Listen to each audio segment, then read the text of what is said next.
Hey everyone, I'm Stephanie, host and head bookologist here at the Get Literate podcast. I'm a book-loving, notebook-hoarding reader and writer on a mission to change lives one book and one notebook at a time. On this podcast, we explore the power of bookology and leading literate lives. We talk all things books and reading and notebooks and writing, mixed in with mindful practices and creativity to create lives we love. You can expect regular weekly episodes focused on 3 books you need to know about on a bookish theme and how to bring those themes to life in our actual lives too. You can also expect author interviews, notebooking inspiration, and topics to help us grow through what we go through and take inspired action to make our lives better. So grab a notebook and your TBR list and let's get literate.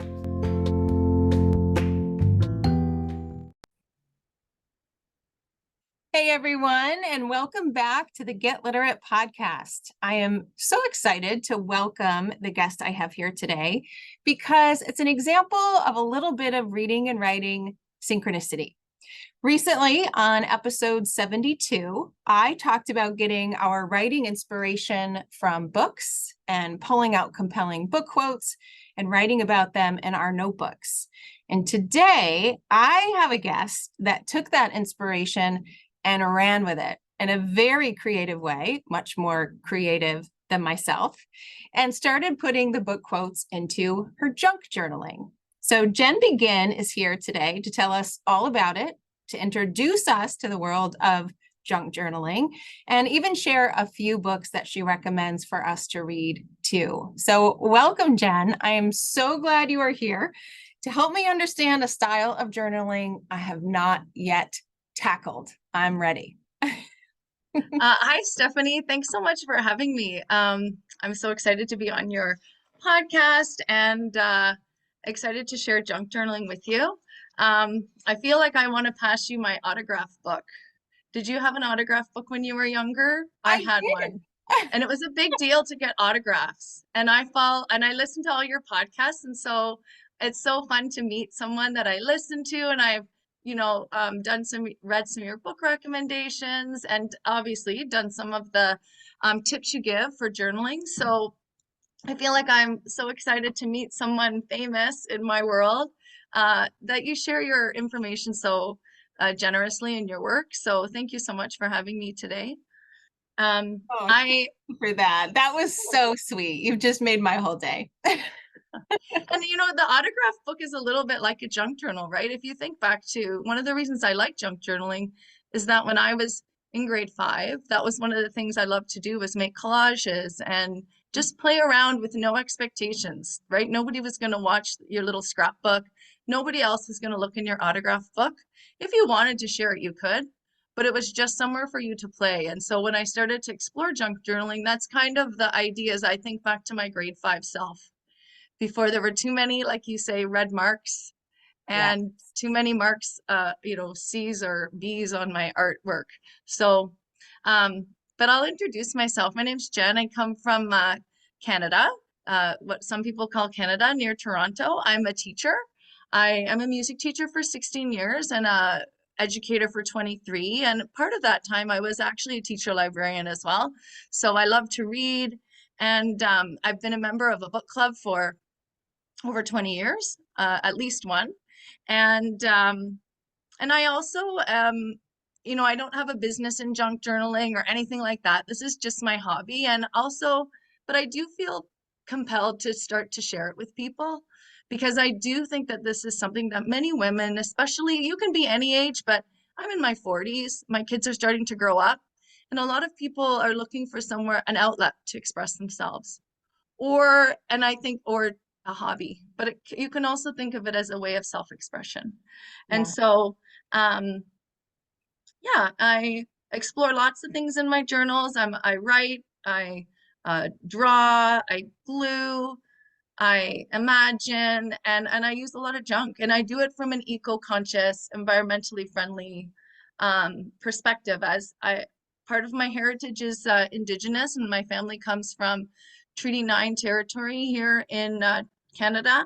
And so I also feel like when we're doing especially things that maybe are more of your passions, that we need to also find ways to honor Mother Earth and try to, it doesn't mean going to Michael's and buying all the things to be junk journaling. And I think it should be accessible for people. And part of it is money, but part of it is also time and going to get all those things. And then you just have more things. I think a lot of people could junk journal. If you're anything like me, you could junk journal with lots of things in your house already.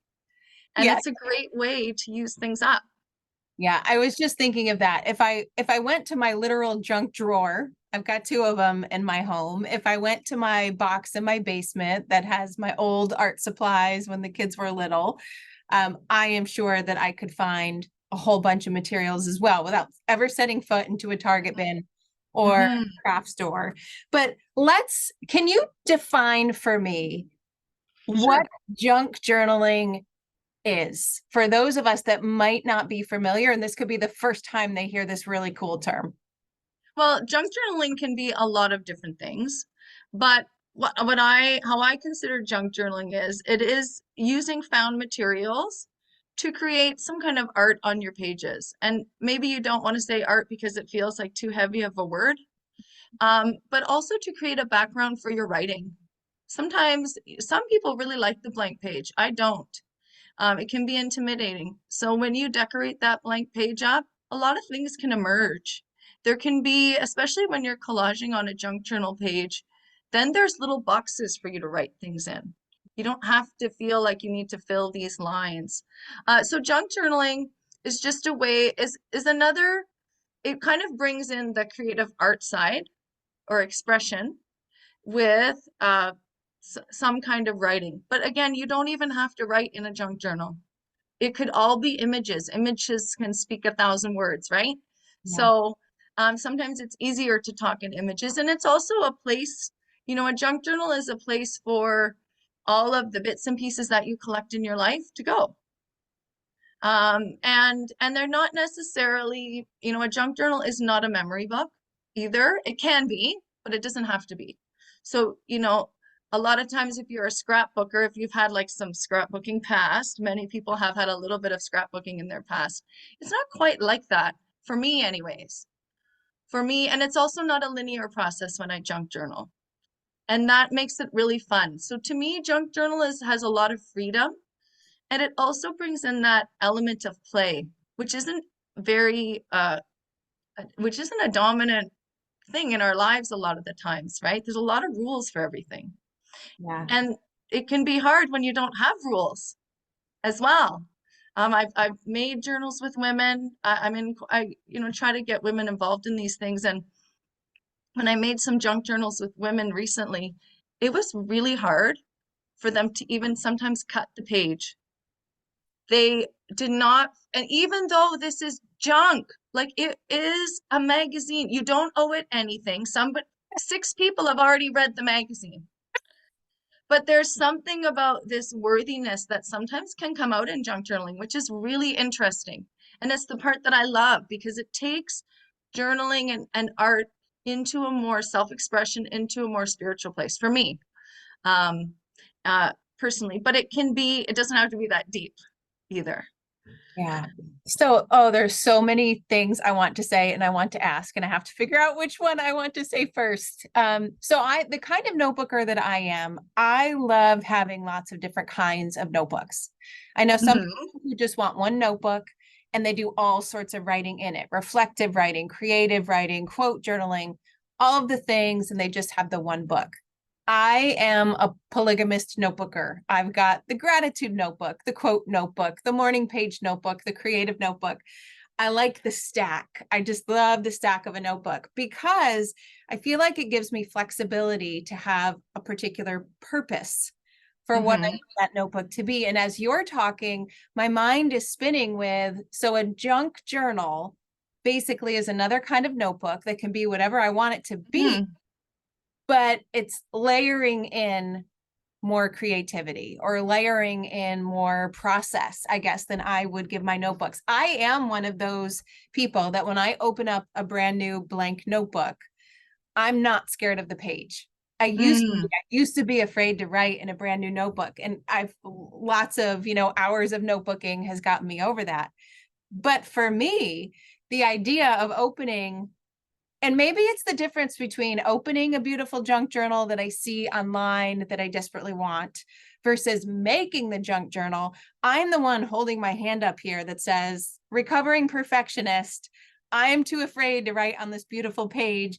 What do I write? How do I do it? What if it doesn't turn out okay? And so I feel like you were speaking directly to me when you're saying, people are afraid to cut. Someone else has read this 6 times. I love that, because that is definitely where my mind goes, even though it's junk journaling. And I get that it's about the process.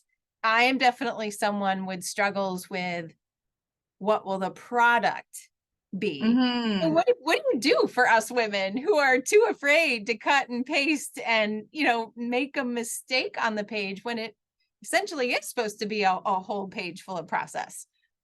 Well, I think that part of it is that we have to acknowledge that and then say we don't know what this page is going to look like when we're finished.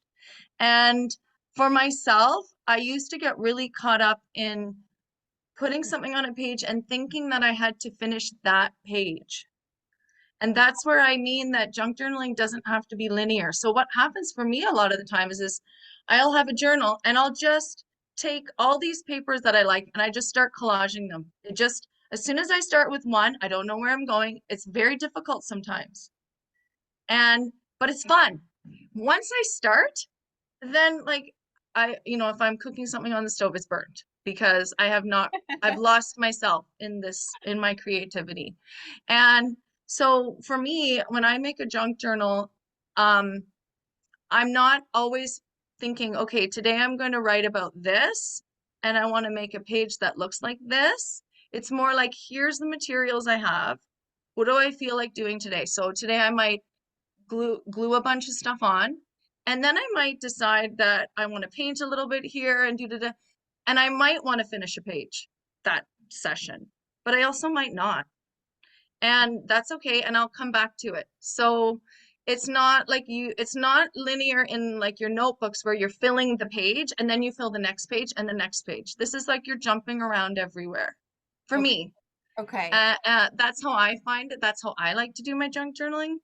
I Yeah. also know that you can always cover it up. If you Yeah. don't like it, you can cover it up. And there's also something to be said for the difficulty of covering something up. Mm-hmm. Because there's a lot of times when I put something on the page and then I don't love it, but I really don't want to cover it up because I really like that image. But it's one page.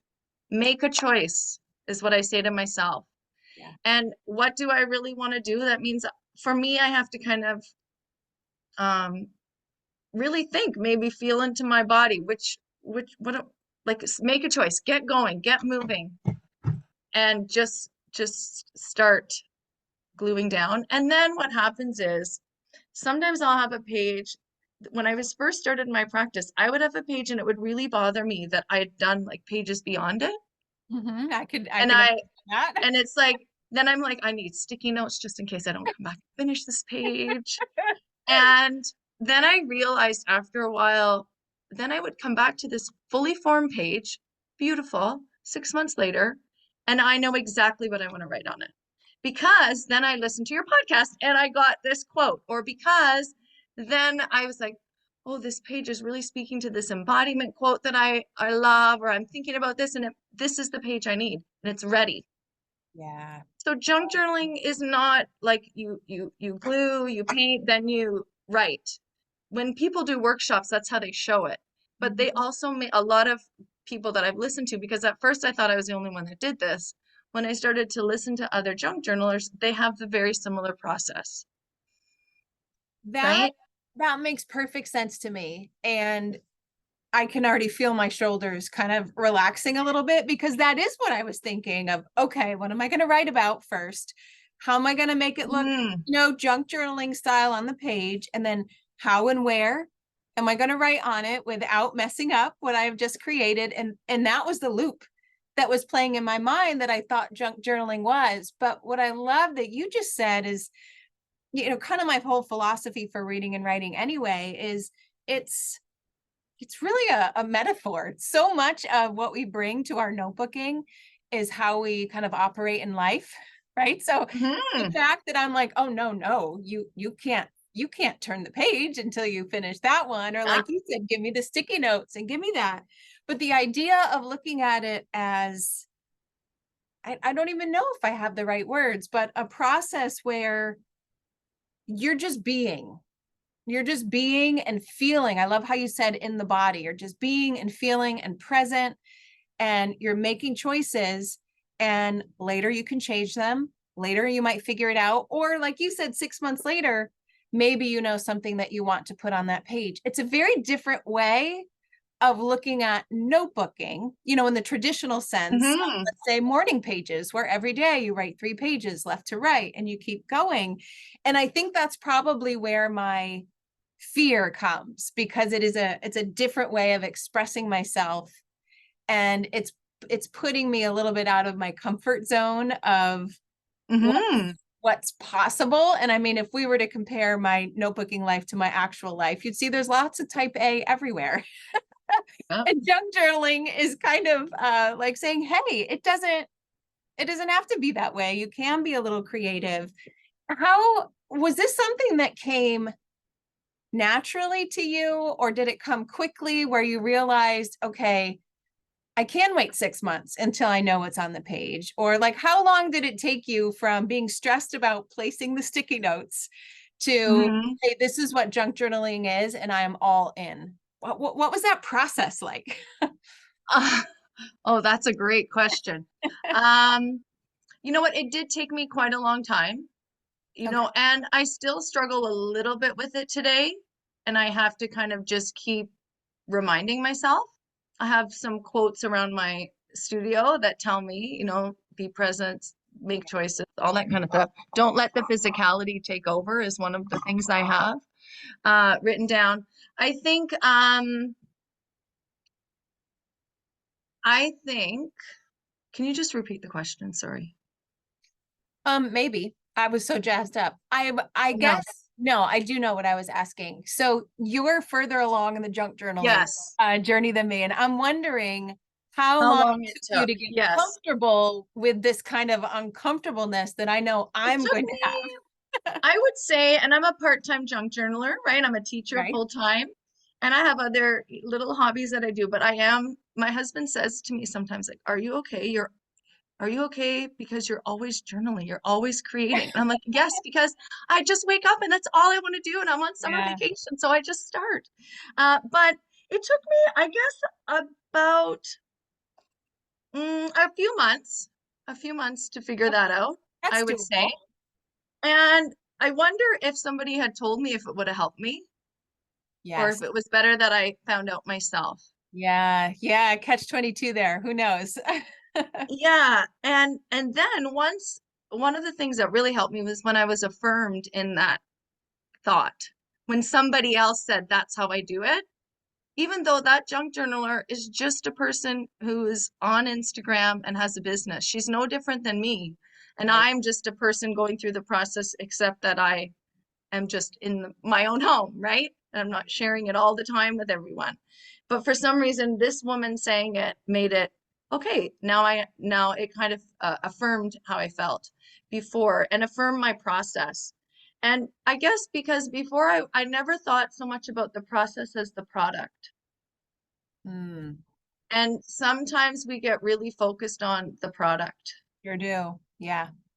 And so when you realize that really junk journaling is about the process and that you can embrace that process, Yeah. then um then I think it's easier to accept that you don't finish it front to back. Now I still do have stickies on the pages that I'm not done in one book right now because I can't turn it off, but um I have gotten a lot better. And I actually have quite a few junk journals myself. Like I am a polygamous junk journaler. I have junk journals and regular journals. So I have many different ones.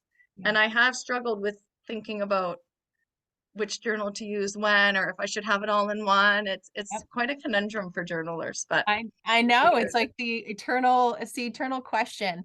I love what yes. you said though, and I think probably a lot of my hesitancy is because when I do decide to, when let's say I go onto Instagram and I look up junk journaling and I look at these people's beautiful finished products, that is what we often see is Yes. the finished product. And I would love to see, a camera trained on the journal in fast motion of, the process of how it came Mhm. together.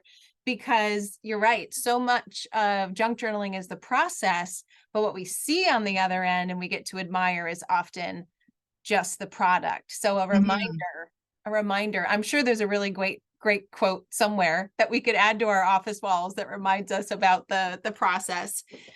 But do you recommend, so if someone wanted to start junk journaling, do you recommend a particular kind of notebook, certain size? Are they blank papers? Does it matter in terms of supplies? It doesn't matter. Some people like to use just a regular notebook. The only with line pages or blank pages, and then they'll just glue right on top. It's not my preference because I find if you're just in a, I don't know, I wouldn't cover up a regular notebook, I guess, really. Um, So you use and you blank have to rip a pages? lot of pages out. If you're going to use a regular book, you have to rip pages out, or else when Mm, you finish it's it, it will have gator mouth, they talk about, right? yeah, Like okay, I have good a book point. here that has major gator mouth. So it's Oh huge my on the goodness, it looks outside. beautiful. I wish people could see that. We're gonna have to So put this a is one of the picture. first ones I made. It's It's beautiful, Jen. Oh my gosh. yes, I made this one. So one of the things I'd recommend, and I don't know how some of your listeners would feel because I'm telling them to cover up a book and use old books Oh, we in would their love that. process. We would So love one of the that. things one of the things I do is I use it's called altered books. So you can make your own journal, like you can bind it with twine or whatever, and I make my own books as well. But one of the things I use are old books. So some of the sizes I like are more like a textbook size. And because I'm a teacher, I do have access to old books when they're throwing them out. And this one is from the 80s and it's a song time book. And right now I just started it. Um, and I rip out a certain number of pages. But this one is about all the different provincial parks in Canada, in Ontario, where I live. But I want to tell the Indigenous story behind the land because that's something that's missing in our provincial parks here. And I also do something here I can show you where That's beautiful. um, the background of many of my junk journal pages is my own writing. So it's kind of almost like a morning page, but there's a lot of things that I write that I don't really want anyone to read, and I don't even need to read them again. Right. It just Right. needs to I come agree. out of my body. Yes. Okay. And so what you can do on your junk journals, whether you're using an old book, whether you are going to use a notebook, is to get out some different colored pens, the pens that you just feel drawn to or whatever, um, and just write. And I write quite large and really just like go for it on the page. And I'll write one layer in pink. That's how I'll start. And then my other color might be purple and green. Then I'll do another layer in purple, maybe bigger or smaller or on a different level from the other text. And that creates that's the very beginning. That's the first layer of my journal. And I've already gotten some stuff out and I've laid it out on the page. I've given it space, but now I'm gonna also cover it up. Uh, and and so that's a good way to kind of get your junk journaling started. And then now I've got those colors and those are the colors I'll start to paste on top and create something, right? And what I create doesn't even need to be connected to what I first wrote on that page. And really for junk journaling, I think you just need a glue stick. You don't even really need scissors because a lot of people like to tear their pages, right? Mhm. Tearing and ripping can be very empowering as well. There's something to Yeah. that, making Therapeutic. that choice, very therapeutic. And and then you just need some junk and you can find junk anywhere, So especially like say more about the magazines. junk. tell me about the junk. Like what kind of junk? Well, I mean, in I use magazines that you can get for free at the stores. I don't know what Okay. they have in America, but like we have a liquor board of Ontario, and when you go to that store, they always have like a magazine with all the wine in it, and it's like beautiful images and fancy things, not necessarily wine, but wine lifestyle stuff, right? Right. Or if I go to a teacher conference, there'll always be Oh, some yes. magazines around, whether I use them for the words or just colors or pictures. When I vacation, I do a lot of camping here in Ontario, and so there's always like little information stops, and you can get a lot of beautiful pictures of nature to use in your junk journals. Flyers, I don't. It depends on the flyer quality, what you want to use. And I would also say you could use your kids' artwork, especially if I had little kids. I kind of wish that I had done this when they were in kindergarten and grade one, and then I could have used their work as my background. Now, I do have a kindergarten, I am a teacher, so I have access to kindergarten art. And a lot of times there's piles and piles of paintings. And Right. one classroom that I go into to teach music to, I'll always do art for that little one period with them. And then I'll be in there and I'll ask the kids, oh, is this anybody's? Is this anybody's? And I tell them I'm taking them home for my junk journal. They get so excited and nobody's collecting that artwork. So you can also use like all those little doodads, and there's a lot of preciousness in their painting and things like that. Yeah, So that's a beautiful idea. Do you add things like washi tape or ribbons or buttons or little, yes, I add what some have of you, little that. items? Okay. Um, I try to not purchase anything, so I don't buy a lot of stickers or washi Okay. tape, but often people will gift them to me. So Yeah. that's great. And that's a lot of fun to use those. I love those. I make my own kind of little stickers out of like a little doodle that I like to do. I have these little stars and these little flowers that I always draw on scrap. And when you cut them out, they look just as beautiful as a sticker. Yeah. Um, and yeah, I don't have a ton of specialty supplies because I do bind books. I have a book binding kit that I got on Amazon for $17, and it's got enough in it for me to bind books for many, many years.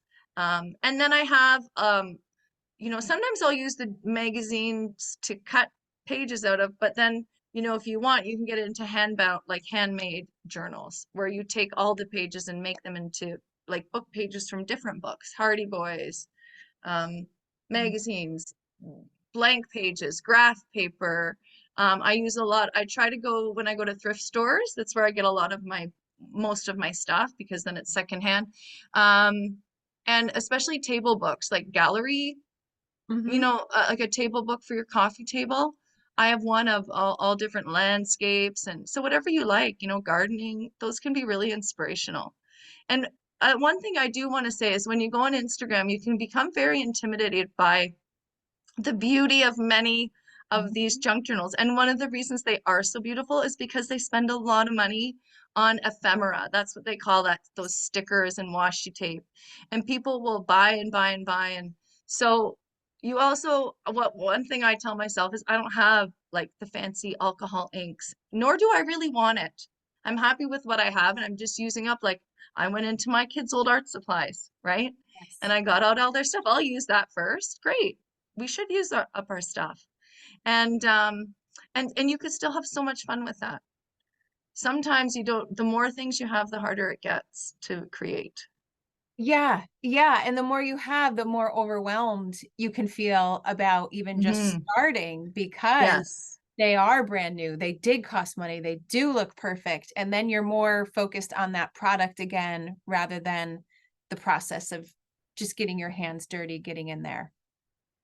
Yeah, Ah, and I think with junk journaling, I kind of also around the time that I started junk journaling was the time that I thought about the word embodiment. And mm, I wanted to start to really making sure that I'm embodying the things that I like. I can't just say I like to do something, I want to do it. And so I think a lot of times we spend a lot of our time collecting information, but we don't actually get down to the doing. yeah. And so, it doesn't take much, and sometimes making your mark can be a lot more difficult than we think. Like just getting and starting. and making some marks. My first junk journals that I made were, I had signed my sons up for some drawing classes maybe 10 years ago, and they took them and they enjoyed them. But they had these books, these beautiful like watercolor Mhm. scrapbooks that they got from this art studio. And I thought, I asked them, do you want these books? Do you want to save the photos? No, Mom, we're good. So then I just used them, and I used that as my first junk journals. I just used things around my house that I had, and I'm sure lots of your listeners can think of things in their own house that they might have. Oh, I know we can. I know we can because we have conversations of how many books are stacked up, notebooks we haven't used, things that we have for our notebooks. And some of us aren't using them because we're just overwhelmed. Hmm. Some of us aren't because we're worried about what it'll look like on the page. And this gives us an excuse to just be and do and try. And I've got to tell you, I got little goosebumps when you said bind your own and mix and match from books. Oh my gosh, that sounds lovely to have, from books you love, and then the graph paper, and then the plain paper. Yeah. Oh, This oh is one my of the God. ones I made recently. The journals I make are called heartberry journals because I stitch in the strawberry, the heartberry or the O'Damon berry for the Anishinaabe people. That's the first berry that comes every summer, and it reminds us of love, right? And so this one I had done Wish some I rug could hooking. see this. It's beautiful. But there's all different pages, and I have fabric scraps because my mother's a quilter and a seamstress, and Oh, so and there's she gives me music. all her Oh, fabric scraps. And I also make pockets, right? Pockets and tuck spots are some of the most fun things you can make. If you have a deck of cards that is missing a card, then you're not going to be able to use it, and then you can use it as a pocket in your junk journal. oh, So there's love it. lots of, once you start, then you find more, little fun bits and pieces to do. And I make my heartberry journals, I gift to different people all over. That is beautiful. It's beautiful. Will you take a picture of that so I can put it in the show Sure. notes so that people can try to visualize what I'm just, eyeing over? Sure. That's beautiful. I love the mix that you had of the fabric, the papers, the I don't know music. Pockets and tags. And the musical Oh, stanza. yes. Oh, Oh, yes. it was Always beautiful. music. Oh, it was beautiful. I love it. I love it. It's making me want to jump in and like really jump in. I'm Yes. thinking in my house, okay, I'm going to get a basket and I'm just going to walk through every room of my home because I know every room of my home will have something that I can use. And I'm already thinking of, some old books that are in such bad shape that I just didn't have the heart to Mm-hmm. toss that could be repurposed into this. I think I would have an easier time doing that than the blank page because something's already started for me. So I really Mm-hmm. that idea. And since I love books, it seems like a really perfect starting point for that. Yep. Oh, you're very inspiring. Your work is beautiful. I love it. I Yeah. love it. And recently, so you mentioned this earlier, and this is how we connected. You listened to the podcast episode about book quotes, and then you Yes. layered in some of those quotes into your junk journal, and the pages were beautiful. They looked so Mm. wonderful. Have you done Thank that you. before? Do you love quotes also? Is Um, something that I haven't done a lot of that before. I've taken quotes from, say, a speaker that I hear, but I don't always take quotes from books and or music, and I should actually do both. Because for me, one of the things is that I never sometimes I don't know what to write down because yeah, I don't really want always to write down like what I would write in morning pages, right. right? And so um I do a mix now. With your idea, I was like, of course, I should totally use the quotes from my books, especially because as I'm reading them, I don't often take notes, but I kind of want to. Mhm. I do allow myself to highlight in my books that I own, Yeah. and write. I love that's my favorite thing. I feel so grown up when I do that. And but yeah, so now I've started to use them more. and I think it's going to become a regular practice of mine. Instead of like trying to find something, sometimes I'll go on and I'll look for something on Instagram or on Pinterest, a quote. Now recently I've just go to a book, just go to one of my books because they have such great quotes and things that I want to remember. Yeah. Uh, Yeah, those yeah. nuggets inside, those one-liners are so beautiful. And, Mm. mine just sit in a plain old notebook, written in pencil, top to bottom, left to right. And it would definitely be something, because I've been trying to figure out how to bring those quotes out more. I'm writing about them, I'm Mm. talking about them. And I do think it'd be a perfect fit. If I had a junk It journal would that be. started with a book and then I layered on some things and then I put a quote layer on that, I think you've given me a new hobby for the rest of the summer. Perfect. Well, you have to show me how it turns out. You'll have to send me a photo. We'll see how it goes, right? No, I will. It's the process. It's the process. Not. Yes. But speaking of books, I don't want to let you go until you give us a couple of book recommendations because you love reading and writing just as much as I do. So what are some books that you could recommend to listeners? Well, one book that I just finished yesterday is called, and this is a book of poetry, um, and just musings on life by an Indigenous author named Leanne Simpson. And the book is called Islands of Decolonial Love. And in it, it's a bunch of short stories, and she doesn't hold anything back in terms of keeping it real in her writing. Like you hear a real auntie talking, sarcasm, the truth about tough issues, the truth about uncomfortable issues. And, um, sometimes some authors don't put it all out on the page, right? They don't bring the uncomfortable things in, and she does in a very interesting way. She also is trying to get us to think about the idea of colonization and of land use. So one of the things in the book that I really loved was she wrote these letters from the Anishinaabe on behalf of it was like, to whom it may concern. No, you may not use our land to put your locks on, to build your roads on, and do this on behalf of signed, the turtles and all the water swimmers Yeah. on behalf, on behalf of the Anishinaabe Nation.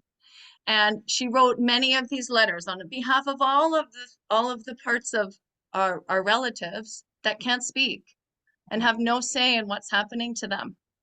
And Indigenous people are the people who want to speak for them, right, and protect them. So, but she does it in a way that's, she wrote those letters, and then she wrote about a conversation. Then she writes out a conversation with one of her nephews, and it brings out to point into light something else. So I really like that book. It's a bit different, but I think it would be very different for your audience. Well, I love different formats. I love Mm, books that are real, that make us think. And the fact mm, that she is doing that writing from different perspectives that don't have voices, that intrigues me a lot. So this one is definitely one yes. I will put on that growing TBR for the summer. Mm. And it actually would be a good book to read in the fall or winter as well, because there's a lot to think about. Yeah. Another book that I would recommend uh, is well, anything by the author Richard Wagamese. He's a Canadian Indigenous author, and he died far too young, but he has quite a body of work. And he also speaks truth, and to be honest with you, I'm not always a fan of male voices and my male authors, but he is the one author that I will listen to every story he tells. He's such a beautiful storyteller. And again, he really focuses on, and a lot of his characters are male characters, but they're very connected to their vulnerability, and he writes about them with such empathy and like understanding that you can't help but love them. One of his books he wrote is called Ragged Company. It's a beautiful work of fiction of four homeless Indigenous adults in Toronto or Toronto who win the lottery, and then what happens.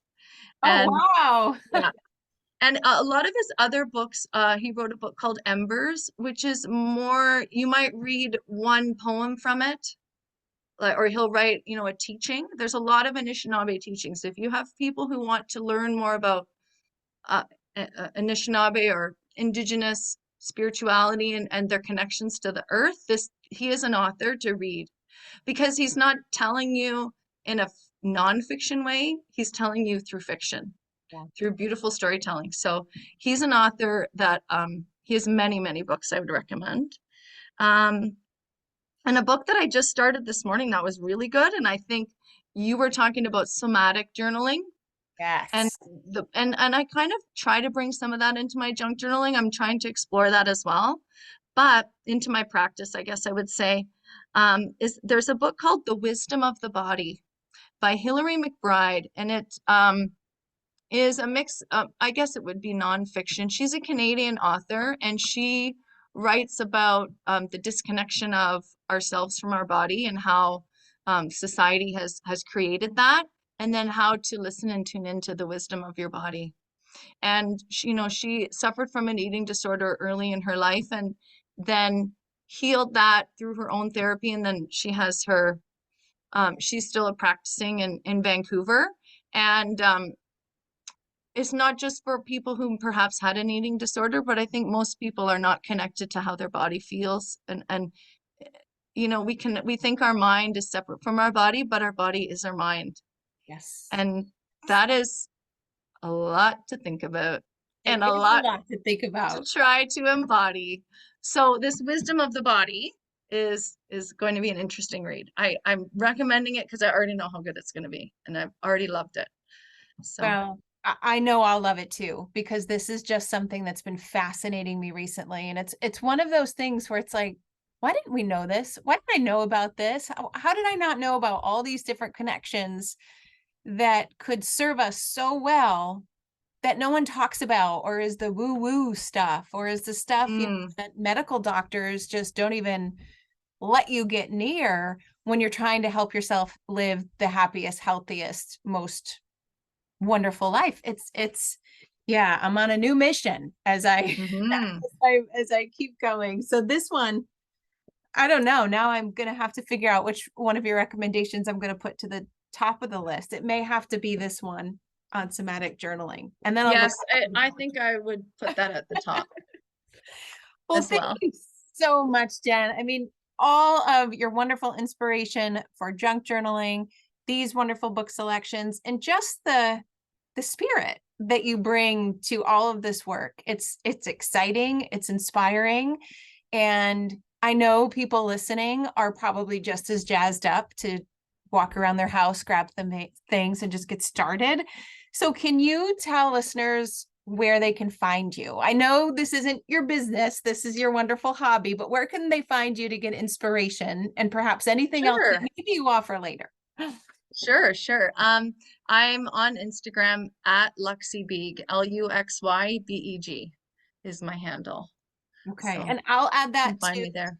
I'll add it to the show notes so they can Mhm. find you, and then hopefully you'll send along a picture or two of those beautiful Yes, things that you held up, and for I'll put sure. those in the show notes too, because they're beautiful and they're Mhm. inspiring. And I will have you hold me accountable, right? And request a picture of mine in a couple of weeks. Because Perfect. I am going to get started on one for sure. In fact, I'm thinking I may have to do something inside of my Get Literate community where we just all come together on Zoom and we just start junk journaling together and see Well, what invite me. I'll come. I would I'd you? love I to. would Of course. absolutely Oh my love gosh, that'd be that. so fun. Yes. Oh, wonderful. Well, consider it done. Consider it Okay, done. perfect. I'll be letting you know when to join in. Thank you so much for such a wonderful conversation. It was great, and I'm so excited. Well, thank you so much for having me. Loved it.